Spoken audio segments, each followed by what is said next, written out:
Bismillahirrahmanirrahim. Assalamualaikum warahmatullahi wabarakatuh. Saya Nurin Sofia binti Nordin, pelajar PISMP Ambilan 2023-2028, ingin berkongsi tentang penghayatan akidah dan ibadah berpandukan sunnah Rasulullah.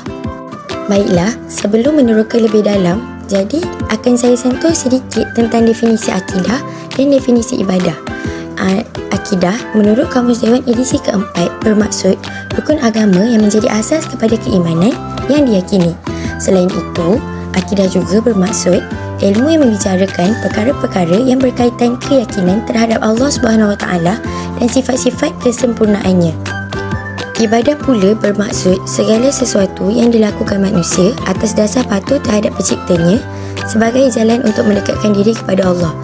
Macam yang kita tengok dalam hidup kita ni, banyak ibadah yang kita lakukan sebab kita nak dekatkan diri kepada Allah dan kita patuh kepada penciptanya. Kadang-kadang ada sesuatu ibadah tu kita tak tahu sebab apa kita buat, tapi kita buat sebab kita patuh kepada pencipta kita. Jadi untuk mendapatkan akidah yang benar ataupun untuk memastikan yang kita ni memegang akidah yang betul adalah kita kena pastikan akidah yang kita pegang tu berteraskan rukun iman. Pertama, kita kena percaya kepada Allah, percaya kepada sifat-sifat dia. Yang kedua, percaya kepada kitab. Percayalah kepada keempat-empat kitab yang Allah pernah turunkan, yang terutama sekali Al-Quran. Yang ketiga, percaya kepada malaikat. Keempat, percaya kepada Rasul. Yang kelima, percaya kepada hari kiamat. Percaya kepada hari kiamat ni bermaksud kita kena yakin yang hari kiamat tu akan datang, tapi kita mungkin tak tahu bila. Biarlah itu adalah rahsia Allah. Yang keenam, percaya kepada qada dan qadar. Percaya kepada qada dan qadar ni boleh sebagai contoh kematian. Kita kena terima yang kematian seseorang ataupun kematian kita sendiri tu adalah qada dan qadar yang Allah dah tentukan. Jadi kita kena percaya benda tu ada. Jadi untuk ciri kesesatan akidah, yang pertama, mendakwa sebagai Tuhan. Yang kedua, mendakwa Allah bersifat selain sifat selayaknya. Ketiga, mendakwa bahawa makhluk mampu mendatangkan sesuatu. Keempat, mendakwa terima wahyu. Jadi dekat sini, kalau kita percaya pada empat perkara ini ataupun kita mengakui empat perkara ini, jadi ia akan merosakkan akidah kita. Antara contoh-contoh ibadah ialah solat 5 waktu, zakat, puasa dan sedekah. Yang pertama, solat 5 waktu. Menurut hadis Rasulullah daripada Talha bin Ubaidillah radhiyallahu anhu bahawa Rasulullah sallallahu alaihi wasallam bersabda, "Khamsu salawatin fi yaumil wal lailah." Maksudnya, ada 5 solat yang wajib didirikan pada siang dan malam. Hadis riwayat Al-Bukhari dan Muslim. 5 solat yang dikatakan dalam hadis Rasulullah itu ialah solat fardu yang kita solat 5 waktu, iaitu solat subuh, zuhur, asar, maghrib dan isyak. Jadi di sini ini bermaksud Rasulullah pun mengamalkan solat 5 waktu dan mengingatkan umat-umatnya yang kita difardukan untuk solat 5 waktu. Yang kedua, zakat.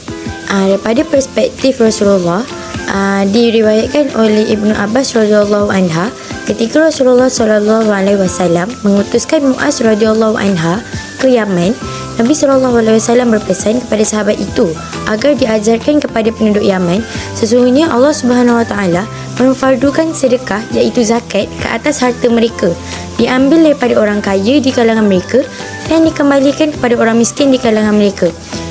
Diriwayatkan oleh Muttafaq alaih. Okey, macam yang kita perlu tahu ada 2 jenis zakat, iaitu zakat fitrah dan zakat harta. Zakat fitrah adalah sedekah yang wajib dikeluarkan selepas berbuka untuk raya dan selesaikan Ramadan. Zakat harta pula, dia adalah zakat yang diwajibkan apabila sudah mencapai nisab, iaitu jumlah tertentu akan sesuatu harta tersebut. Kalau zakat fitrah ni seperti dalam contoh dalam kehidupan, zakat fitrah tu dia berkait dengan bulan Ramadan. Yang ketiga, puasa. Puasa bermaksud menahan diri daripada makan dan minum serta perkara-perkara yang membatalkan puasa daripada terbit fajar hingga terbenam matahari. Daripada hadis Rasulullah, setiap amalan manusia adalah untuknya kecuali puasa. Sesungguhnya puasa adalah untukku dan aku, iaitu Allah sendiri yang akan menggunakan ganjarannya. Hadis riwayat Al-Bukhari. Okey, hikmah berpuasa, yang pertama, kita dapat melahirkan rasa syukur. Yang kedua, dapat mencapai ketakwaan. Ketiga, menundukkan tabiat atau mematahkan syahwat. Keempat, menandakan rasa rahmat dan belas kasihan terhadap orang miskin. Seperti yang kita tahu, kan berpuasa kita kena tahan diri daripada makan dan minum.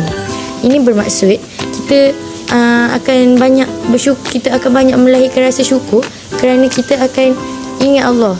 Setiap kali kita lapar atau kita dahaga, kita akan ingat yang kita sedang melakukan ibadah untuk menunjukkan kepatuhan kita kepada Allah.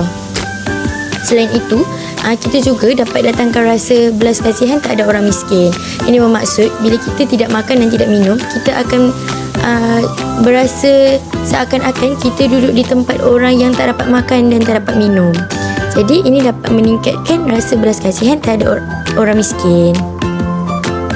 Ibadah yang terakhir ialah ibadah sedekah, yang boleh didefinisikan sebagai pemberian seseorang kepada orang yang memerlukan dengan tujuan untuk mendekatkan diri kepada Allah. Hadis Rasulullah daripada Abu Hurairah meriwayatkan bahawa Rasulullah SAW bersabda, sedekah sama sekali tidak mengurangi kekayaan, dan hamba yang mengampuni orang lain, Allah menambahkan kehormatannya, dan orang yang merendah hati, Allah mengangkat kedudukannya. Riwayat Muslim.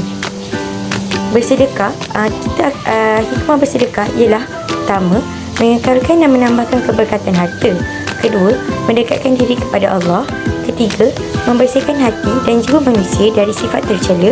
Keempat, menjauhkan bala bencana. Seperti yang kita tahu, bila kita buat baik dan kita sedekah ni selalu dilakukan oleh seseorang untuk orang lain yang memerlukan. Ini menunjukkan kemuliaan diri seseorang itu. Jadi semestinya orang itu hidupnya akan dimudahkan oleh Allah kerana Allah Maha melihat. Walaupun orang lain tak nampak, Allah Maha melihat dan Allah Maha membalas.